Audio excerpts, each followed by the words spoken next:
Hi, it's Dominic on behalf of Lived Health. It's day 3 of ECTRIMS. I'm still awake.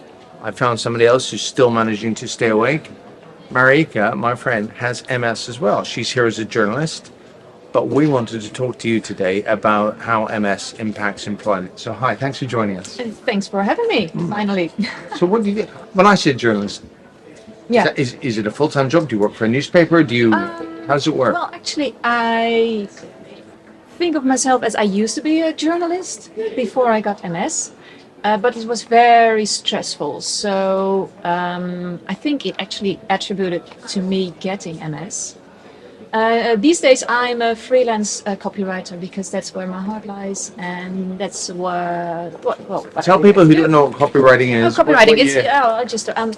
I'm actually just a writer. So I write emails and texts for websites and just anything that a company can't really do that well. But you are here on behalf of the Dutch MS Society. But I am today here Yeah.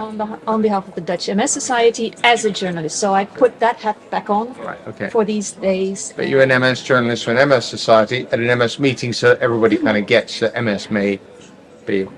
But MS interfering with work. I said something when we were off camera, which to me is true. I was diagnosed 28 years ago. My very first thought was, I am going to hide this from my employer. How do I hide this from my employers? I've spoken to a lot of people who do that. Have you?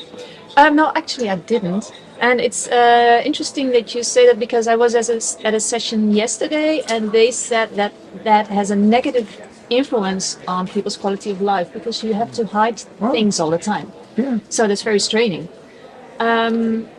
At the time, I thought that my employer was it was a quite small company, and it was very friendly, and all my colleagues were my best friends.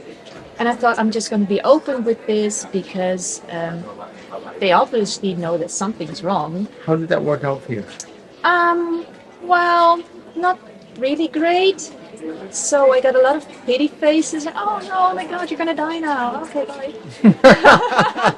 No, not literally, of course. But no, I was kind of written off. Yeah. And That's the fear, isn't it? Somebody's, Right. oh, there's rules, we're going to look after you, but anyway, somebody else will do that. yeah, just sit tight and. So you ended up, am I jumping in? You ended up in a self-employed role because you control what you do, Absolutely. when you do it, for whom. Okay, so not everybody's got that option, I think, and it's scary. And folks, I've sued an employer upside down and backwards because I'm just a bit chippy. But the thing is, there are specialist lawyers out there in the UK, and I would imagine many countries, who deal with things. In the UK, it's the Equality Act, and with disability issues and stuff. And I didn't know. I just thought, this is unfair. They are now really changing things, and I was finding it difficult. And then they said, you're not performing. And I said, I've told you. But the long story short was the lawyer went, they can't do that. I said, what are you going to do? He said, I'll speak to their lawyer. And I said, are we going to court? He said, not if I do this properly. And they went and had lunch and agreed how badly it would go for them were we to go to court or tribunal. But it was a nice victory, but it was so stressful. And also, I've marked my card now, I think. If anybody says, so why'd you leave your last job? Well, I sued them. Doesn't sound great. Yeah. So I'm saying it's a tricky minefield, but you're better off getting advice ahead of time. I think you did the right thing to tell them. And I would say one other thing to people: write things down, record things. We all have a recorder in our pocket. It's called a mobile phone. But if you think it's going that way, you might not be able to use it in court. But people will deny they've said things. It's because it's difficult for the employers. They don't know how to handle it either. And they're just thinking, this is going to cost me a ton of money, not what can this person do. Right. You know, or how can we change what they do so that your offering can be different. Yeah. But okay, so you're in the Netherlands. What would you suggest? Well, yeah, that's what I wanted to add because there's big differences between nations. So in the Netherlands, we have a quite solid way around these things. So you get sick and you call in sick and you have a 2-year protection period before you can apply for disability what's it called again? Support of some Support, kind, yeah. yeah. So, I mean, it's different in every country. Because Right. state support because you're not able to generate the income you used Right. to and you need to live. Right. So, but then you're stuck for 2 years with your employer. So that's 2 years where you can't change your job or employment or anything. Can they change you? No. Okay, so No. you're now So protected. You're protected. Right. Yeah. But that's also very stressful because you want to think of your future. What are you going to do? Life's not over. You're diagnosed. You might be 25, you might be 28, you might be 58, but life is not over. Mm-hmm. It's that awful feeling of thinking, I want to do stuff, I want to contribute, and then other people sort of faces people going, don't rush. Yeah. Yeah. And also in the Netherlands, we have many sources of information. So if you're in this position, you can call people. There's hotlines and there's websites and people who can advise you what to do when you're in such a situation.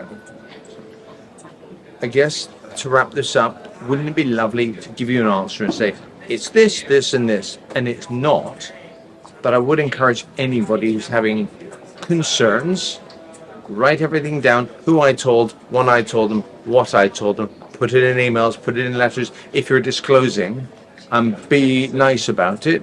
But bear in mind that it's not always going to go your way. So it's good to have it all written down because at some point you might need to click through the internet and go, disability lawyers near me, and if you have to go down that way, any lawyer is going to love you if you come with a record of this is how I tried to do it. So it's not a perfect thing. Nobody wants to get lawyers involved because it just involves money.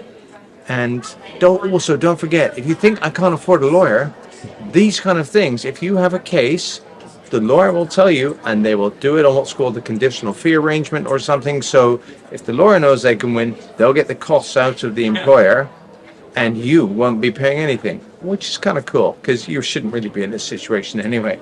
So, Marieke, thank you for joining us.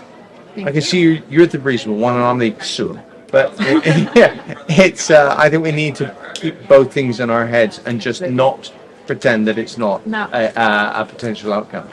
And everyone's different. Yeah, exactly. So thanks, you guys. Don't forget, like, subscribe, all the good things.